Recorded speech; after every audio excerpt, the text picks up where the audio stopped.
I believe. Oh, no, it's still learning. There we go.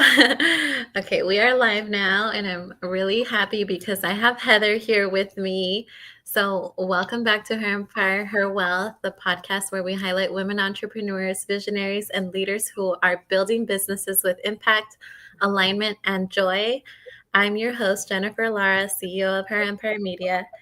Today's episode is one I'm really excited for because it's all about reclaiming your story after burnout and creating a business that heals, not just hustles. And joining me is the incredible Heather Nichole, an embodiment guide, retreat creator, yoga teacher, and story coach for wild women on the edge of reinvention. I love that so much, wild women. After spending years as a globe-trotting elopement photographer, Heather experienced deep burnout, divorce, and the unraveling of everything she thought she had to hold together. Out of that season came powerful rebirth, and now she guides visionary women through nervous system healing, story reclamation, and somatic practices that bring them home to themselves. Heather, welcome to the show. Hi, thanks for having me. I'm excited for this conversation today. I'm so excited to have this conversation. I definitely identify with everything that you talk about, so it's going to hit for sure. Yes, I think so many people can identify. Of course, I think so too. And before we dive in, stories, right? Sorry, what was that? That's what's great about sharing our stories is that we can all relate to each other and feel seen and like. Exactly. You can feel seen and feel a little less lonely in your journey because you'll see that, you're not the only one, especially with the things that we talk about with reclaiming your story. Yes. Well, I can't wait. Before we dive into the conversation, can you share a little bit more about your journey? I know you shared some in our Girl Heal book, right? The paperback is now out, but I would love to hear it from you. Yeah. So, as everyone, there's lots of different layers to the story, but really the core of it is I was leading what looked like a very successful life on the outside. I had a 6-figure wedding elopement photography business. I was traveling the world. I was doing all the mom things and had a 20-year marriage, and things looked good, but inside I had 20 years. 20 years. Yes. 20 years and 3 children. You look so young to be have been married for 20 years. Well, I did get married pretty young. I was 20 when we got married. So wow. Okay. Yeah. But me too. You're my new best friend. No. Oh. No, but yeah. So it just took, it took kind of all of that stuff coming to a point where I was just in this hustle mode and going so hard and so fast. And yeah, it works, right? I built it gets some results. It happened, but at cost of me. I fully lost who I was. I was in burnout. My body was breaking down, like all of it. And so first I started with the body. I think as so many women, we're so aware of our bodies. So when I started putting on weight and not feeling good and all the things, the first thing I did was try and hit the gym. And then I got injured and then I ended up in yoga. And yoga is where the transformation first started for me. I was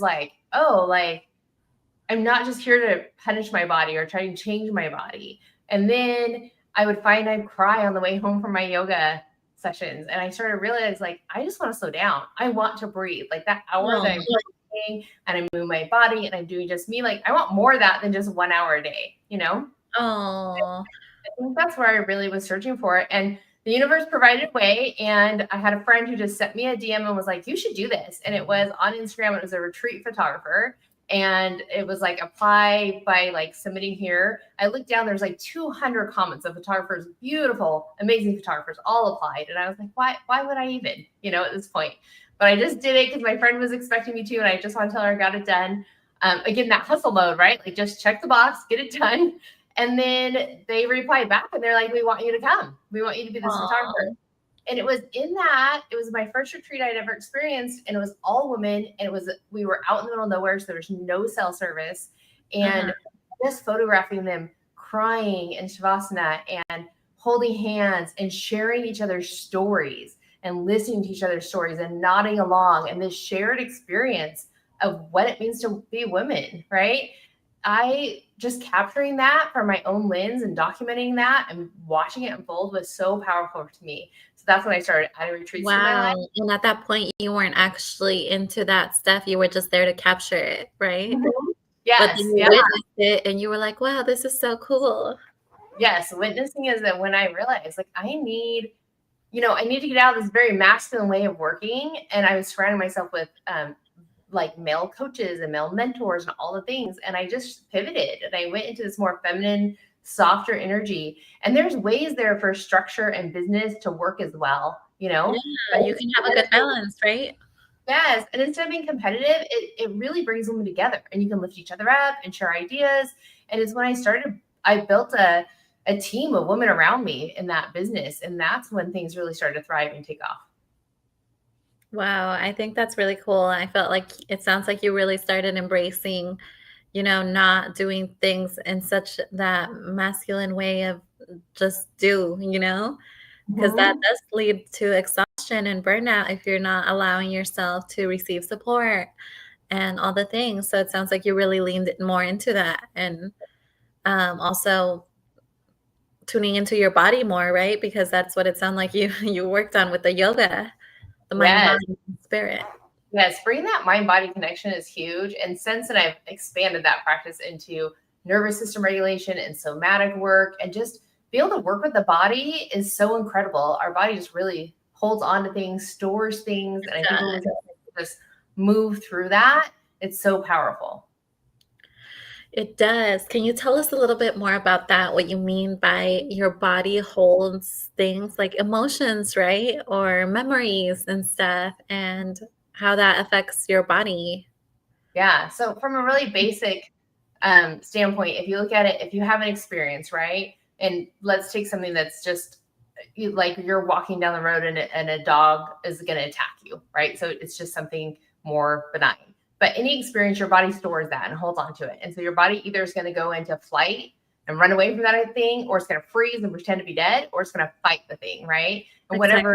whatever you do, your body gets stuck in that loop if that becomes a trauma, right? So if that experience doesn't end and that story doesn't have a closing in your body, it's just running and the loop never closes and it's just running and running in your body. And so we store those in our body and it becomes our reactions are just natural to us. Like when we Oh, react to something, it's a reaction from a past experience that really doesn't have to do with our lived experience in that moment, but our body's reacting to that. So when we can start to move that through our body and close those loops and let our body heal, then our reactions can come from what's happening in that moment in a place where we are safe. yeah. And that safety is so important, especially if you're a high achiever, right? Like if you are a woman in business that is doing a lot of things and has a lot of goals, you need to be able to create that safety, right?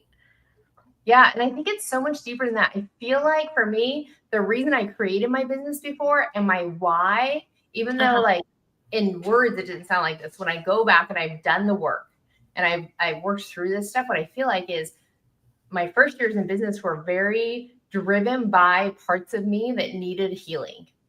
And so it was an acting out and a response to trying to create safety for myself Ah, in okay. this not good way. It's this way of hustle and being perfect and being good enough and meeting these standards. And that then told my body, like, that would be safe. If we can just do X, Y, and Z, then we'll be safe. Right. Yeah. Just hustling, hustling, hustling. But when you burn all that down and you heal and you get through that, then you can actually show up in a space where you can receive from your business and work with others and heal others and help your business can help grow exponentially in a way that's really sustainable instead of this forcing and pushing, because that comes from a place of a need of needing to feel safe. But if you're already safe and you can create from a safe space, you're going to create something that's so much more sustainable for yourself. Yeah, I see what you mean. I think that's really powerful. And you said some things that really stood out to me, especially in your Girl Heal chapter. You said, burnout often comes from disconnection, not just from doing too much. Can you unpack that for us? Yes. So I was so disconnected from my body. I had no idea. Right. And like I said, I would just do this yoga and on my way home, I'd be crying and I have no idea why I was crying. And I'm not a crier. Like that for those moments. That was probably my first time crying in years, decades. Oh, so And you I had would a lot of stored emotions. and I would just go home crying, not even knowing what about, right? On my drive Oh, home. because your And then, body was feeling that yeah. grief. So I was so disconnected from my body that I wasn't crying. I wasn't feeling joy. I wasn't in the Yeah. moment. I was just so disconnected. I was so in my head all the time.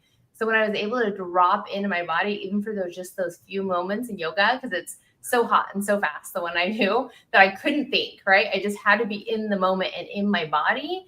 Then all that stuff just started to release naturally. I didn't even there was no talk therapy in that, right? There's no like talking it out.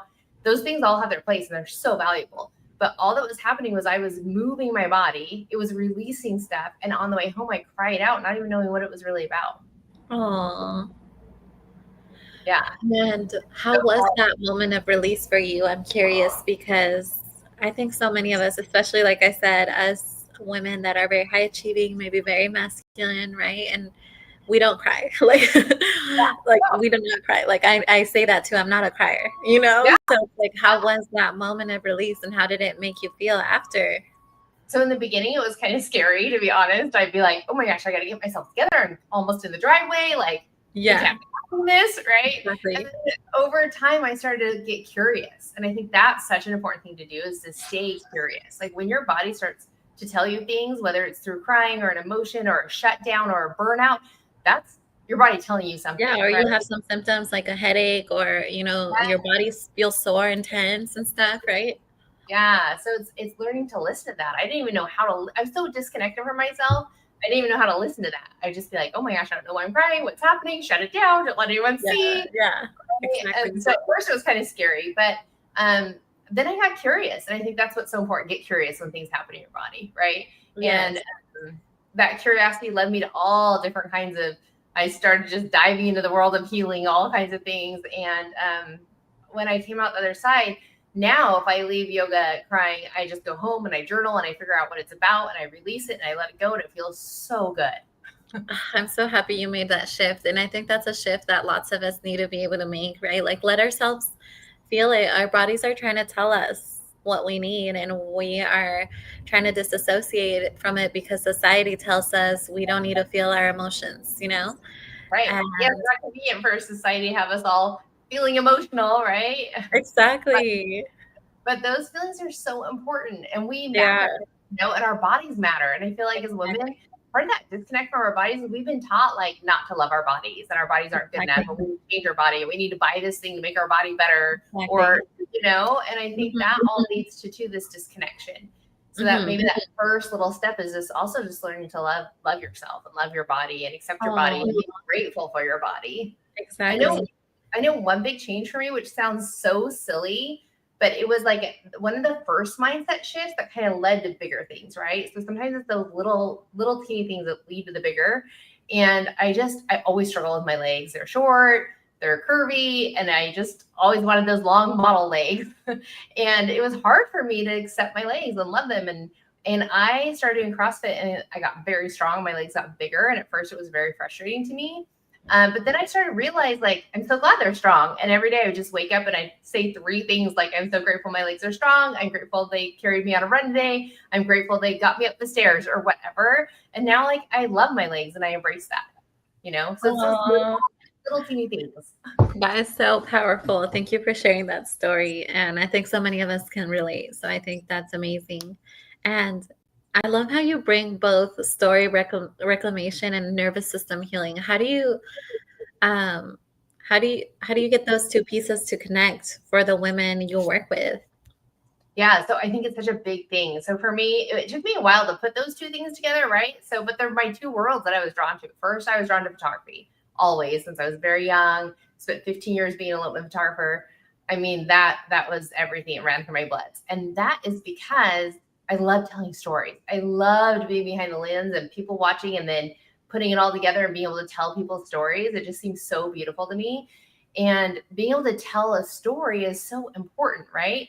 And I found, especially in that first retreat I went to, listening to women tell their stories, share their stories, lean on each other, say, yes, me too, raise their hand. Like I saw the power in that. And so I knew storytelling was powerful. Then I went kind of down this rabbit hole of all the healing and learning the nervous system stuff and all the things, and I've come to the point where I put them together, because what I figure is most of us have lost our voice as women, I feel like. And I think that's why I was so drawn to your mission, is you're bringing people forward, bringing women forward, and giving them a space to tell their story and share that and find their voice again. And so I think storytelling is so important, especially for us as women. And if you think about it, going way back, like ancient cultures, what did they do? They sat around fires and told stories. And what did moms do? They passed down stories. That's how they even taught. in the caveman days, right? They would write them in Yes. drawings and pictures and stuff. Yes, our stories are so important. And I do feel like, at least for me, my experience and so many women I've worked with, is when you start putting on these hats of like motherhood and being a wife and being a business owner and being all these different things, your story becomes about all these other people and hats and things you do. And you forget your own story and your voice of like who you really are. And that's what I want women to be able to find. And I also want them to be able to tell their story their way. I feel like so many times stories are put on us, whether, and not necessarily in a bad way, but I feel like sometimes our parents put stories on us. Oh, you're this person, or you do this, or you're always like that, right? Or maybe our spouse or our partner sees a certain way and puts that on you. And I just want women to be able to say, no, like that's not my truth. Here's my story, my narrative, my perspective, and my lens. I think that's really beautiful, because you can be a mom and you can be a partner, a wife, and still be true to your story, right? Like you don't have to lose your own identity because of being a business owner, a wife, a mom, Right. And and it's so easy to get it lost is in all so easy. It is. Yes, And that's why I think creating these spaces, you have this space where women come together and share their stories. I like to create these retreat spaces where women together and they share their stories. And I think those spaces where we can, even if it's only once in a while, once a year, whatever it is, we get together and take time to remember our own stories and share them with each other. I think it's so powerful. I agree 100%. And I love that we create different spaces, because I think that the different kinds of spaces are needed, right? Maybe some of it is podcasts, maybe some of it is books, maybe some of it is retreats, right? So that's what I want to hear more about. I want to talk about your retreats. You lead these incredible retreats and you describe them as not extras, but essentials. What makes retreat spaces so transformational compared to other types of healing or coaching experiences? Yeah, so I've spent a lot of time being coached and being a coach to women. And I found that retreats is where the most transformation happens. I think there's something. I would agree with that as well. Yeah. Retreats and writing books. Yes. They're both an escape to somewhere else, right? They let you get out of your day to day. I think there's something really magical about leaving your day to day, like setting down all those hats, setting down all those roles, your day to day routines, everything. Yes, getting out of that. And I know you love to travel, right? I know you're a traveler. And I've heard you say like traveling helps you reconnect to yourself and find yourself again. And I think that's so important. I think there is a piece to women getting out of their spaces and going somewhere else and just being able to be themselves without any other pressures or labels or anything That's what else. I'm doing right now. I've been traveling for like a month now. Wow, travel is so healing. So after my divorce, I traveled so much, and I think it was a big piece of healing for me. And a lot of the traveling I was doing was to remote places and being out in nature and reconnecting with Mother Nature. And I think all that was being just in nature. Exactly. Yes, that's a key part of it. I'm currently in Vancouver, Washington, and beautiful forest. Yes, it's so gorgeous. So happy being here. The trees are so healing. They literally hold you. It's so true. And I think we get so busy, and so many of us live in places where we don't have access to that kind of nature, Exactly. So taking a whole week off to yourself and getting into nature and letting go of everything that you're supposed to be and just finding yourself. And for me at the retreats, we create a lot of space for play, because I think we forget to play as adults, and it's so important, right? Like really writing, photography, all that creative stuff, it comes from play. It does. I agree 100%, especially if you're a creator, maybe you're writing books or you're a coach or you're creating content, we're creators. Yeah, I think all women are creators, just Yeah, naturally. exactly. And as humans, we are creators, and Yes. we've Whether been we're too birthing programmed to children be into the consumers. world, yeah. Yeah, whether we're birthing children in the world or birthing ideas or creating new businesses or creating relationships, like all of that is creation. We're always creating stuff, right? I And agree. you want to only pour the best into those creations. And I think that means yourself has to be clean and heal and ready to move forward so that you're pouring out your best. And you have to pour into yourself. Otherwise, you have nothing to Exactly. give. Right. So those Yes. are moments to like come back to yourself, pour into yourself, remember what it feels like to play, remember what your story is, listen to other people's stories because that's so inspiring. Just holding Yes. space for each other. I think all of that, if you can step away and do that, I think that transformation just happens fast. Can you do it without a retreat? Absolutely, for sure. But Yeah, I just think it takes longer and it's a harder I uphill. agree. I feel like it can really support that quantum leap, you know? You Yes, you get somewhere where you thought maybe it would take you 10 years. Now you right. can do it in like 3 days, you know? Yeah. Like, "Oh, I Yes. was gonna write that book in 5 years," but now it's like, "Actually, I can sit down and write it in the next, like, 5 days," you know? Yeah. I agree. I agree with that 100%. And I think it's absolutely magical. And, so many of our listeners are entrepreneurs, women in business, creatives, visionaries. What advice would you give to women who are building businesses but feel like maybe she's on the edge of burnout, or maybe she didn't realize she was on the edge of burnout? Because I feel like that happens too. What Yes. are some of those signs that maybe they didn't catch on before listening to this? Yeah, I don't think I think it was all in hindsight that I realized I was burned out. Like in the Same. moment, had somebody come up to me and said, "Are you burned out?" And I'm like, "No, I'm fine. I'm good. Everything's fine." Yeah, you Right? feel fine because you're operating on the day to day and Yeah, you're hustling, so you're keeping yourself busy. right. So you're so busy, you have no idea. Everything's kind of falling apart inside of yourself. And so yeah, for me, unfortunately, it took like literally, like I said, gaining weight, getting headaches, not feeling good in my body, and all the things, and then trying to address those things is when I realized, like, oh, there's this inner healing. And it was when I slowed down, really, at Yeah. that retreat. I photographed that retreat, and I was slowed down, and I was disconnected from the world, and I couldn't answer text to my kids. I couldn't reply Yeah. to things. I couldn't reply to my clients. Like Your brain feels fogged, yeah. I was just disconnected. And I was like, that space of being able to be so disconnected, that retreat, and then be a witness of these other women, that's when for me, I was like, oh, I'm burned out. Like Wow. I'm not thriving. I'm surviving. I'm in Mhm. survival mode. I'm not doing Exactly. well. Like it took that getting out of my daily life to see it.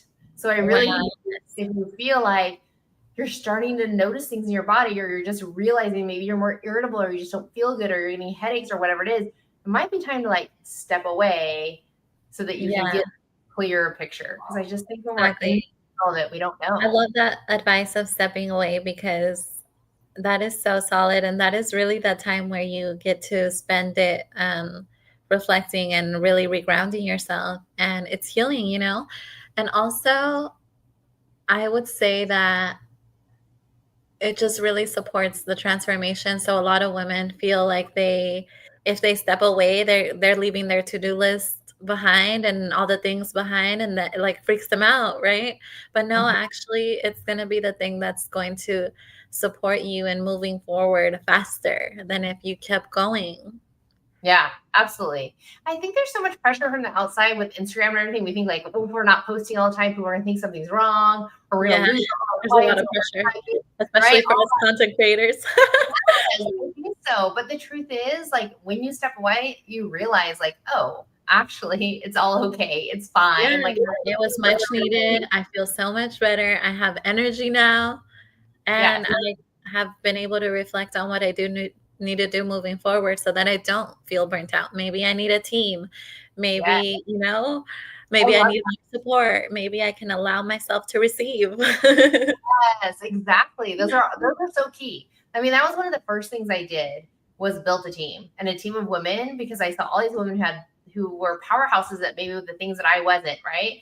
That gave me the ability to come back and be in my business in a way that was lighting me up and exciting, and also let me do the things that I'm really good at and keep my genius in its lane. And I could outsource these things to these other women who were geniuses at what they were doing. And when we came together, it was so supportive, and I didn't feel like I was going to burn out. And I could, if I felt that way, I could get back to my office manager or someone and say, I just need to take a day. And she's like, great, I got it. Like, the business isn't going to fall apart because it's not all on me. Now I've got a team. So I think you're right. Like, you've got to build that team, whether if it's a business team or a support team of friends or a group in your family, whatever it is, like finding people that can support you so you can step away from your life once in a while. I agree. I think that is incredibly important. And it does take some time because, like, for me, I was definitely a control freak, and it was hard for me to let go of certain things, but I got to a point where, like, I had to let it go, otherwise they would all fall apart, and if I didn't give it to someone else. Or you would fall apart. Yeah. Because you're trying to hold all the things together. They might stay together, but you're going to fall apart. Exactly. Yes. Or both, right? Because if you fall apart, then the other things fall apart, and you don't want that. You want to be able to make sure that if you need a break, that your things don't fall apart in the background. Yeah, and I think that's so important as moms. Like, one thing I noticed is, a long time ago, people were in villages, and then even then, families still lived kind of close together, and they didn't move that far away. Now our families are scattered usually all over. It's not easy to call up grandma or an aunt or whatever to watch your kids all the time. So building a community near you where you have access to being able to, whether it's pay for a sitter or trade with a friend, babysitting or whatever it is, like, if we're getting out of that business mode and into mom mode, like, that's another way. Like, as a mom, you need time, you need breaks, you need time to just be you, and you need a support system of other women who can say, like, I've got it, I'll take care of the baby while you go take a nap. Exactly. Yes, you do. Because it's so crucial. Yes. Honestly, Heather, you said some really, really amazing things. I hope that a lot of our women here really can see, that you don't have to burn out to build a business and to be a mom and all the things, right? You can do it with support, and you can take care of yourself and your body, and it's okay to take time for retreats and stuff like that, right? It's okay. It's okay, and it's necessary to take time. Necessary. Exactly, that part. And so everybody definitely connect with Heather. She is amazing. And she wrote a chapter in our Girl Heal book, which she also did amazing, shared more of her story. She's a very inspiring woman, and we got to hear more, So if you'd like to drop your socials, or I'll be dropping them anyway, but if you'd like to share them where people can find you, and maybe if there's any current offers or any programs or retreats, right, that you're hosting soon, definitely share with us so we can tune in. Yeah, absolutely. So the easiest way to find me is Instagram at Hello Heather Nichole. And then beyond that, the next upcoming retreat is in Portugal. Super excited about that. And so for all of your listeners, if you guys go to my Instagram, you'll see there's a link in bio to sign up for Portugal or to get on the newsletter for it. And if you decide you want to join us, all your audience can use Portugal 10 for 10% off. Yay, awesome. Thank you so much for sharing that. Yes, we can't wait for that one. I'm looking into it already myself. So thank you so much, Heather, for sharing. And I can't wait to continue to collaborate. I know there's so much opportunity for that as well. We are creators, and we're here to help. So thank you so much, Heather. Thank you. Thank you for letting me share my story. I really appreciate it. Absolutely. It was necessary. Thank you all for tuning in too.